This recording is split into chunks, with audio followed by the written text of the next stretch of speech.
As an English teacher, words have always fascinated me.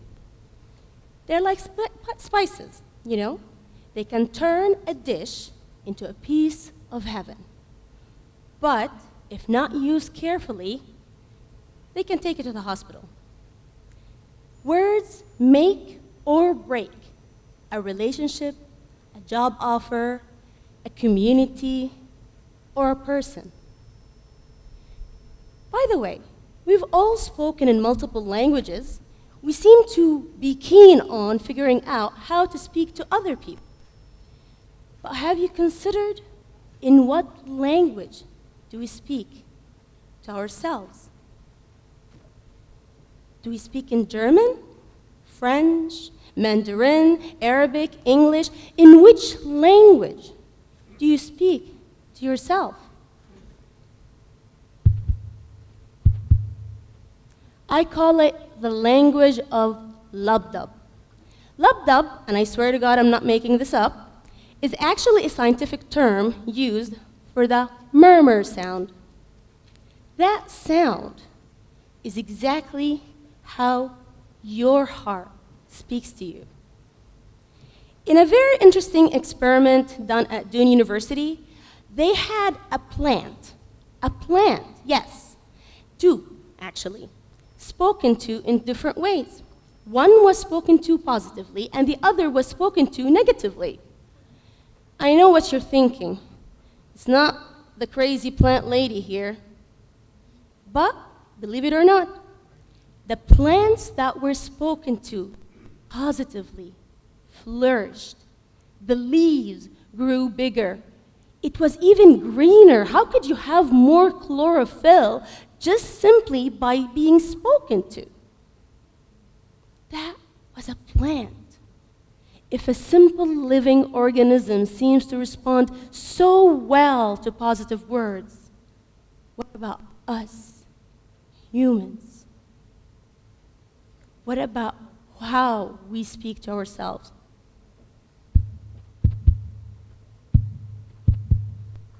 We seem to acquire that language from basically our community, from our work, from families, from people around us. But we shut down how hearts speak to us. One of the things that I'm extremely passionate about is education. So you can imagine the fact that I was the first member of my family to finish not only a bachelor's degree, but also a master's degree. Pursuing my master's in the United States was something that nobody supported. They said, you don't have the means for it, we cannot financially support you, it's impossible, how are you gonna do this, there's no scholarship, what are you gonna do? Don't do it. Don't. But my heart said something else. I will do it. They said, you're delusional. I will do it. They said, you're a dreamer, you're thinking of the impossible. All I did was literally save up enough for the tuition of the first semester only.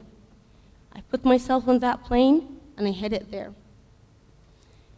Next thing you know, I was running out of funds, of course. And everybody said, we told you, you're going to put yourself in an extreme debt as an international student and you have nobody to support you. I was beginning to question myself. I was beginning to think, maybe they're right. Maybe I'm delusional. Maybe I'm too aggressive. Maybe I'm thinking of the impossible. But something happened. My heart knew otherwise. They called you delusional, you say I'm a visionary. They called you aggressive, you say I'm assertive. And I know exactly that whatever you believe of yourself, you will become. Because guess what? Words are vibrations. They're energy. Whatever you put outside to the world, it will become you. I walked in on a grant writer. I saw an ad, they're asking for research assistants at the university. I walked in, I sold myself in that interview. She said, it's too bad, you're an international student, we can't have you work here. I said, well, here's an idea. How about since the university is going to be paying for my salary, is that I say, I don't want that salary.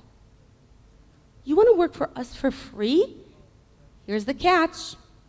Turn that job into a scholarship. Pay off my tuition. I mean, I'll be working for the university anyways. The grant writer, who was a single mom, who was also somebody that knew what's it like to make yourself out of thin air, was on board. She contacted HR. She said, can we do this? Can we turn that researcher position into a grant? They said yes. Next thing you know, I had my tuition paid for the rest of my master's program. I was a graduate research assistant. Ladies and gentlemen, my name is Faten Isaili.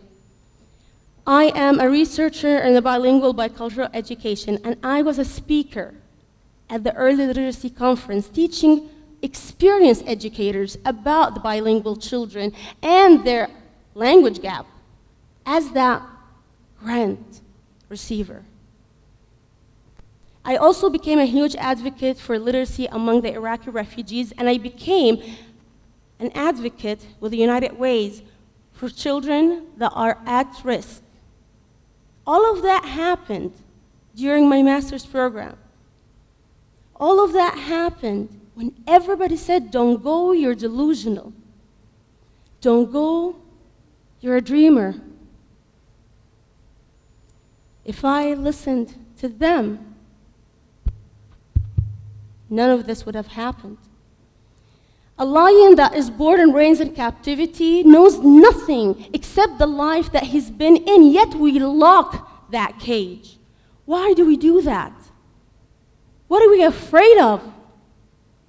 Because we know that lion knows instinctively that there's something better outside of those 4 cage walls. That instinct is your inner compass. That is the language that your heart speaks to you in it. Have you ever been told that that project will not take off the floor? Because guess what? It's the first of its kind. Nobody will even do it. Or, as a student, have you ever been called names by a bully? Sometimes they come in tens and hundreds. But you knew otherwise. Where is the lion inside of you that knows very well that there's a bigger life outside of that cage? Where is that little lubdub inside of you that tells you, I deserve better? They call me crazy. I say I'm a visionary. They call me negative words. I say positive words about myself, because guess what? People with positive self-talk end up living for a longer lifespan. They are creative problem solvers, and on top of it, they're actually happier.